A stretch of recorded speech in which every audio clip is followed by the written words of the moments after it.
Hello, everybody. I am back again as I am every week to read to you another wonderful story. I thought that since I've been getting a lot of positive feedback on my mystery book, and also because my fifth graders have been reading Book Scavenger, which is an amazing book, very, very mystery forward, with a lot of ciphers and clues to figure out. So I thought this would be good practice if we went back to Chris Grabenstein's super puzzle-tastic mysteries, short stories for young sleuths from Mystery Writers of America.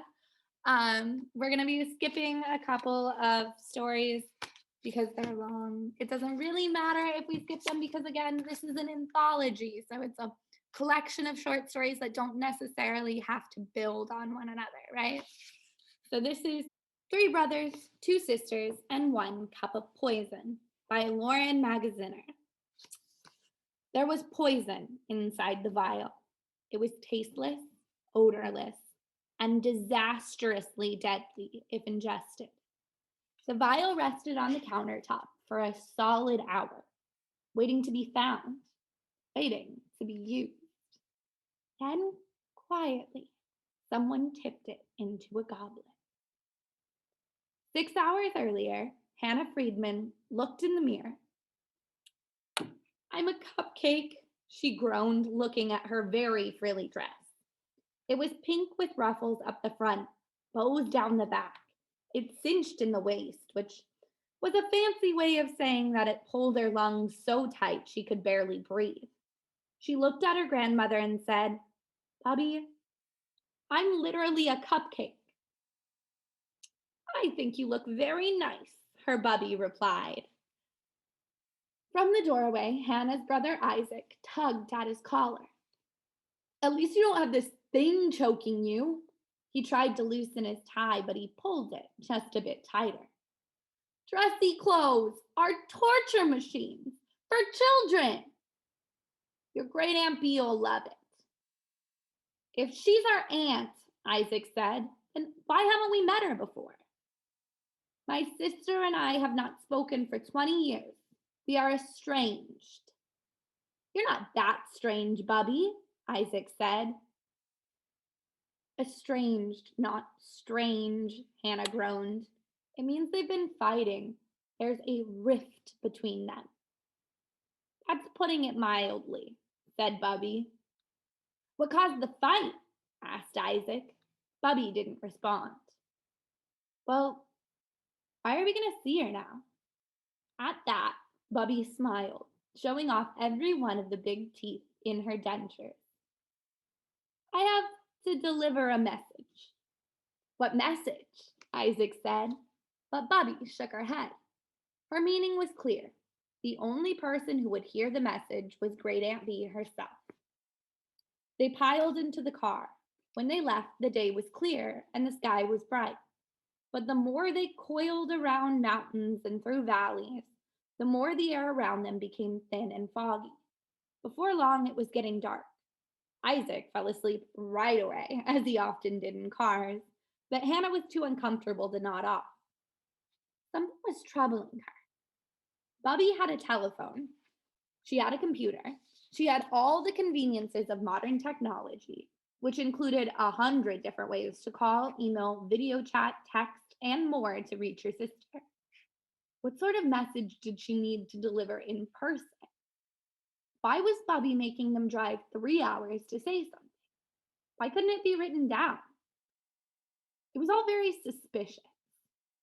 When at last Hannah thought she was about to burst, the car approached an iron gate. A camera zoomed in as Isaac popped up from his armrest pillow. Where are we?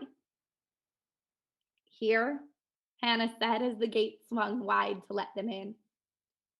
And where is that? Isaac asked, surveying the stark mountains, the low hanging moon, the dusty evening sky. It was like driving into a movie, really. The dirt driveway, which curled through evergreen trees, was ridiculously long. There was no end in sight. For all they knew, this was the road to infinity. Then at last, there was a light ahead, a cottage hidden in the shadow of the mountain beside a very still lake. Great Aunt Bee's cottage was the only house on the lake. Aunt Bee likes her privacy, Bubby said as she parked. The cottage was small but fancy. Through the windows, Hannah caught a glimpse of a house that was dressed to impress. A dining room table with very ornate chinaware, napkins folded into the shape of swans and golden goblets, except for one special silver one sitting at the head of the table. The door knockers were lion shaped and made of iron. Can I? Isaac asked, and without even waiting for an answer, he slammed the knockers over and over again. Hannah rolled her eyes. She knew this was inevitable. Isaac had a bad habit of wanting to touch everything. The door swung open. Come in, said a man. In the light of the lobby, they could see he had a head of curly brown hair and dark eyes that danced behind brown glasses. His smile wide, his face round, and his chin clean shaven. And there were three of them. Twins! Isaac gasped. 3 identical twins! Or, Hannah said, triplets. Oh, right. The men all frowned the exact same way at the exact same time. They were all dressed in the same dark blue suit with the same light blue tie, with the same black loafers, the same horn-rimmed glasses. Not a single curl on their head was unalike. Hannah could already tell it was going to be a nightmare trying to tell them apart. Hello, they said together. Our names are Huey, Dewey, and Louie, Isaac shouted. Wow, how'd you know? Said the triplet on the left with an enormous grin. A dimple dotted his left cheek. Wait, really? No, not really, said the triplet in the middle. He was neither smiling nor frowning. He was perfectly even keeled. Meanwhile, the triplet on the right stared at Isaac with deep disdain. I'm Blake, said the triplet on the left. I'm Jake, said the triplet in the middle. And let me guess, Cake, said Isaac. Fake, ventured Hannah. Drake, the angry triplet said sourly. Welcome to our lake, said Jake. Hannah shook her head. This was getting ridiculous. Blake smiled and gestured to the kitchen. I hope you like steak. Oh, for goodness sake, Bubby groaned. This is giving me a headache, Isaac said, grinning. You're all Aunt Bee's children, yes? Bubby said before anyone else could rhyme again. Which one of you lives here and takes care of your mother? We do, said Blake and Jake. And which one of you wrote me about my sister's failing health? I did, said Jake, the bland triplet. He was as exciting as a cream-colored wall. Bubby frowned. Hannah looked between the triplets and her Bubby. Something was going on here. Was anyone going to clue her in? What do you do, Hannah asked Drake, if you don't take care of Aunt Bee here? Drake's frown got even deeper. I moved to Los Angeles. To become an actor? To become a life coach, happiness guru, and motivational speaker. Hannah and Isaac exchanged a glance. You, an expert on happiness? Hannah said, trying very hard to keep the skepticism out of her voice. I'm a very happy person, Drake said with a glower. Oh yeah, totally. I see it now, Isaac lied. Jake, the middle of the road triplet, held out his arms. Can I take your coats? Bubby placed her coat in his hands, and Hannah and Isaac followed her lead. Then Bubby glided between Blake and Drake, waltzing into the dining room like she'd been here a million times before. And maybe she had, for all Hannah knew. At the head of the table was Great Aunt Bee herself. She looked ill. Her skin was sallow and her eyes were sunken, her mouth pressed into a tight line like she was in great pain. Hannah thought she looked like she would much rather be lying in bed than sitting rigid in her dining room chair in fancy earrings with her hair piled on top of her head. Bubby hugged her sister, but Aunt Bee did not hug back. Instead, she feebly patted Bubby's back. How are you feeling? Bubby asked. Perpetually ill, Aunt Bee said with a weak smile. Thank goodness I have Blake and Jake with me, although not all the time. They rotate. Why?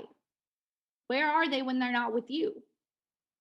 Blake works part time at an auto repair shop, and Jake works part time at a soup restaurant. Aunt Bee looked down at her feet. I didn't expect to see you again, not after our last argue. Let me introduce you to my grandchildren, Bubby interrupted. Hannah, she's 12, and Isaac is 10. Hi, Hannah said shyly. Isaac burst forth. Nice to meet you, Gab. Can I call you Gab? Gab? Great Aunt Bee. Bee or Aunt Bee will do just fine. She turned to Bubby with a glare.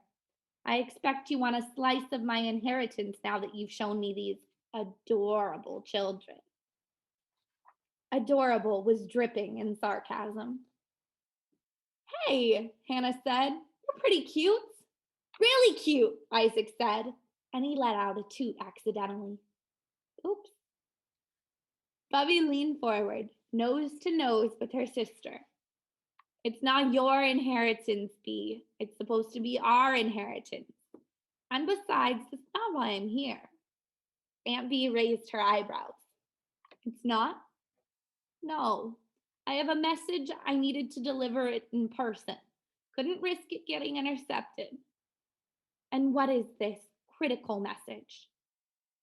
Despite our feud, despite everything that's happened, Bubby said, I came to tell you you're in terrible She stopped and looked up at the doorway. There stood Blake, Jake, or Drake, a curious expression on his face. Oh my, said the mystery triplet. I'm interrupting something important, aren't I? He sat down at the table with a smile. No, a smirk.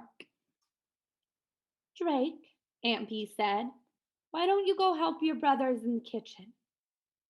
Oh, you've made it very clear that I'm no help at all, Mother. Drake folded his arms and plopped into a chair. No, I think I'll stay right here. Aunt Bee looked at Bubby, and Bubby looked back at her, and they seemed to say something with their eyes, something that was clear to the two of them and absolute gibberish to Hannah. The spell was broken when Happy Blake and Plain Jake brought in the trays of food and drinks. Dreadful Drake sat across from Hannah, scowling at her brothers. What a weird family, Hannah thought. When at last the serving plates were laid out, Aunt Bee raised her cup, a unique silver goblet with a grapevine pattern. Bubby squinted. Is that our Pop-Pop's kiddish cup? The necklace wasn't enough for you. You took the cup too? Aunt Bee sniffed. 2 reunions, she said, staring at her sister. To Hannah, a toast was an invitation to start eating. She reached for food. No, Mama, Bubby whispered, putting her arm across Hannah. Wait a second. Isaac's stomach growled. But we're hungry. Jake, meanwhile, was piling his plate high and digging in with neither a smile nor a frown on his non-expressive face. He was a quick and messy eater, chewing with his mouth open, licking his fingers. He dived in for seconds before anyone else had had first. Drake was watching Bubby very carefully as she pulled the pen out of her purse and began to scribble on a paper napkin. When Bubby was done, she folded the napkin and held it in her palm. Eat, Drake, Aunt Bee demanded. Eat, Blake. I'm not very hungry, Blake said with a smile. I want to make sure our guests have enough food. It's discourteous to eat and drink before they do. Aunt Bee gestured at the well-prepared food. A platter of juicy steaks glistened at Hannah, and the smell of mashed potatoes was making her mouth water.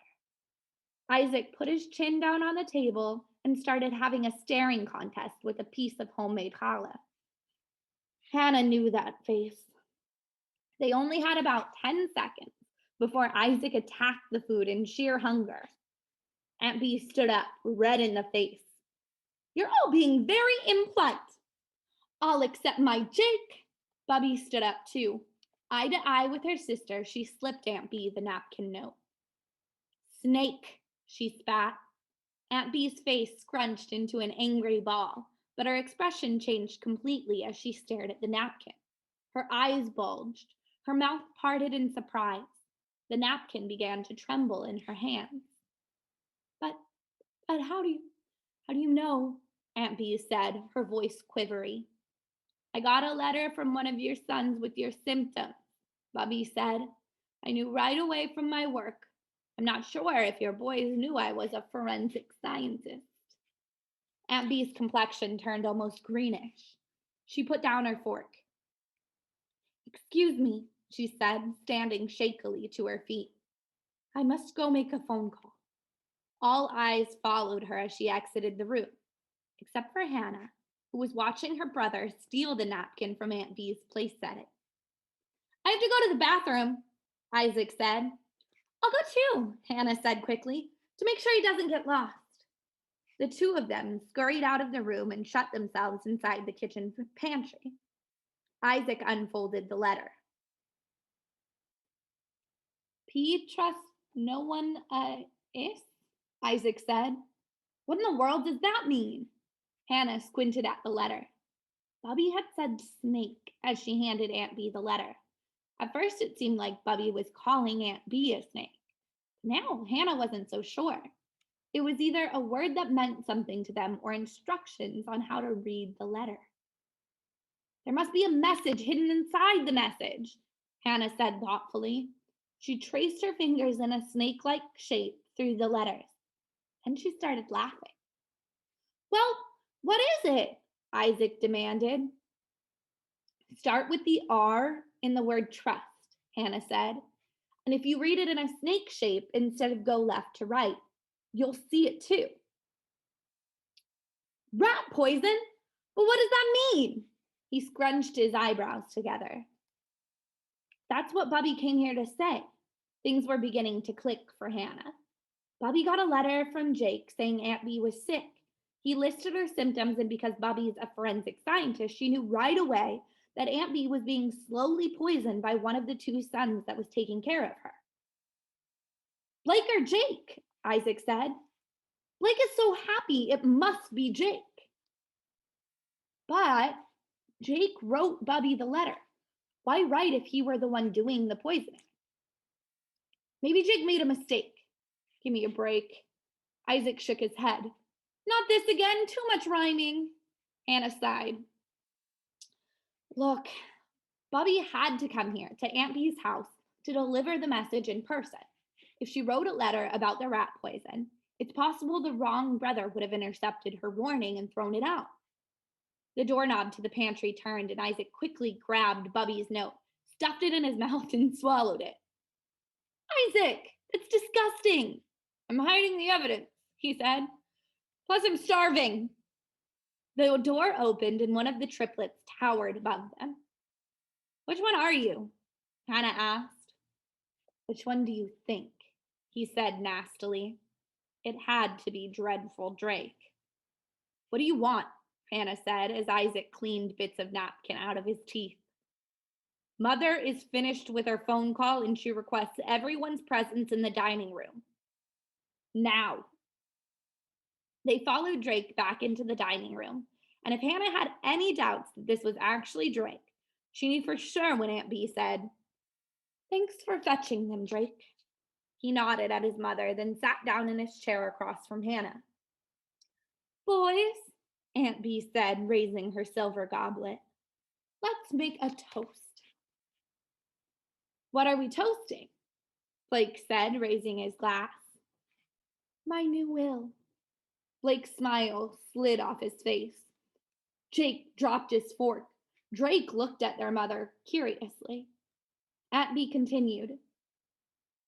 As of right now, my will states that after my death, Blake will receive my mother's green emerald pendant, our family's most precious heirloom worth $3 million.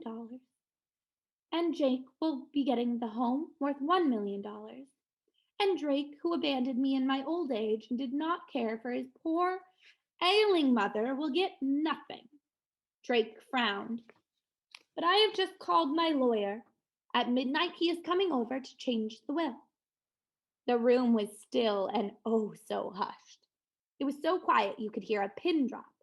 So quiet you could hear a spider scuttle. So quiet you could hear the silent but deadly release of 3 nervous farts from all 3 identical brothers. Jake, Aunt Bee says, will now receive everything. Every last item, every penny I own. Drake looked both dumbfounded and gleeful. He grinned wildly, looking happier than Hannah ever thought the grumpy triplet could look. What? Jake and Blake fumed. They both slammed their palms on the table. Why? Jake demanded. Because I can't trust either of you. Someone has been making me sick on purpose, Aunt Bee said. Rat poison, Hannah thought, but she didn't dare say it out loud. Not me. I've done nothing but care for you, Blake said. If anyone's untrustworthy, it's Jake. Jake pursed his lips. Blake is lying. Let me prove that I'm the trustworthy one. That's an excellent idea, Blake agreed. If I can definitively prove that I'm telling the truth, will you keep me in your will? Aunt Bee considered. Okay, she finally answered. If you can prove yourself innocent by midnight, I'll give the inheritance to the one who has been taking care of me and not making me ill. And we will save this toast until then. She placed the cup back on the table. Jake and Blake got up from their chairs and ran from the room. Hannah could hear them arguing even from across the house. Drake looked nervous.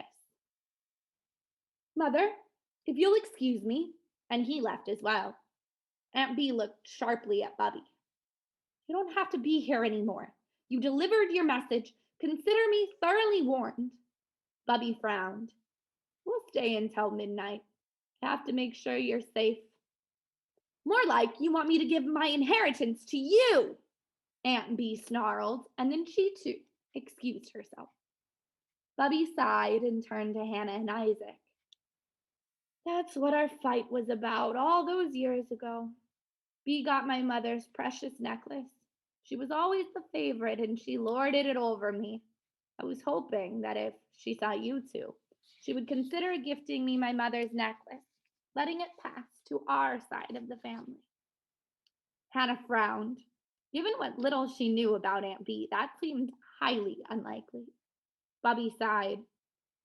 I'm sorry for dragging you kids out here. Should have delivered the morning by myself. We'll leave at midnight, don't worry.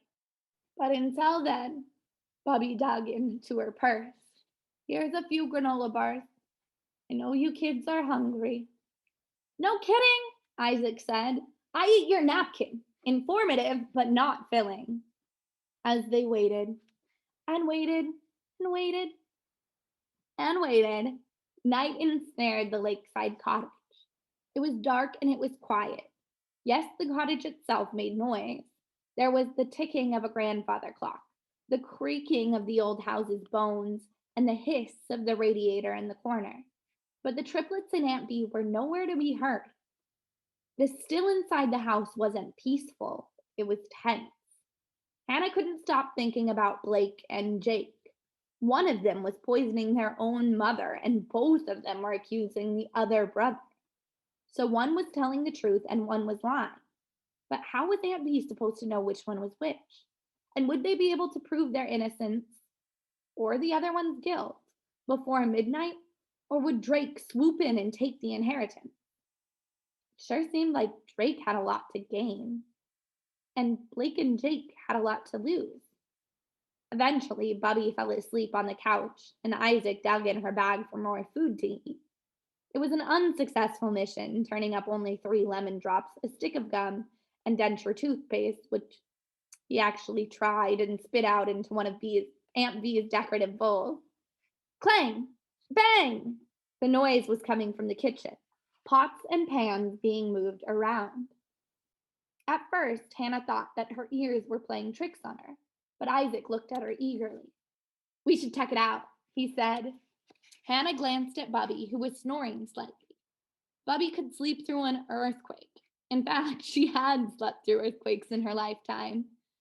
Clink! Clang! Let's go, Hannah said. She and her brother tiptoed to the door, opened it a crack, and peered into the kitchen. There was a bottle with a rat on its label sitting on the counter next to Aunt Bee's silver goblet. And beside the goblet was a triplet. But which one? Curse these identical triplets! Hannah frowned.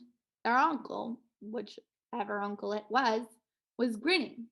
Not smirking, but actually smiling. He seemed to be very happy, glowing even. The dimple in his left cheek danced. He held the poison in his hand, and then he burped quite loudly and patted his stomach. Ugh, I'm so full, he groaned. Then the triplet turned the vial of poison over and tipped it into the cup. He's poisoning a cup right now, Hannah whispered. Isaac took a deep breath and shouted, Help! He's the culprit! The triplet bolted out of the kitchen exit so fast that Hannah and Isaac couldn't catch up. They chased after him, but he disappeared around the corner. He had the advantage of knowing the cottage well, unlike Hannah and Isaac, who had no idea where they were going.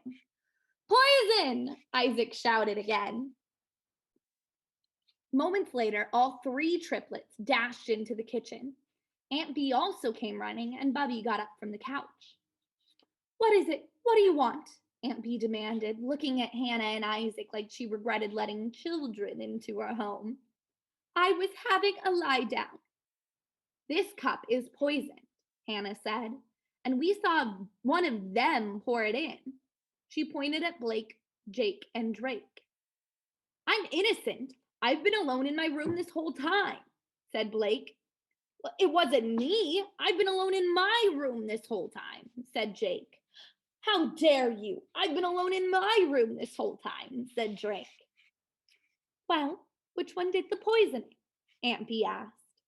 Hannah looked between her identical uncles. Which one did do the poisoning? Cheerful Blake, emotionless Jake, miserable Drake. I don't know, Hannah admitted. Maybe you shouldn't trust any of them. This, of course, caused the triplets to erupt into angry shouts. Bubby, quiet from the corner, walked over to the countertop, toward the poison goblet and the bottle of rat poison. Bubby began to chuckle, and that chuckle grew into a laugh, and that laugh grew into an all-out guffaw. Why are you laughing? Aunt Bee shouted, stamping her foot. Because you don't have rat poison in your system. You actually had ethylene glycol poisoning. Ethyl what? It's a type of antifreeze. It lowers the freezing point of water-based liquid in a cold environment. It's very lethal in large doses, but in small doses, it's nearly impossible to detect in the body, since the symptoms can be confused for lots of other diseases and illnesses. In tiny doses, it can take months to poison someone to death. So why did you tell me it was rat poison? Somehow, Bubby said, I didn't think you'd know ethylene glycol, so I just wrote down rat poison.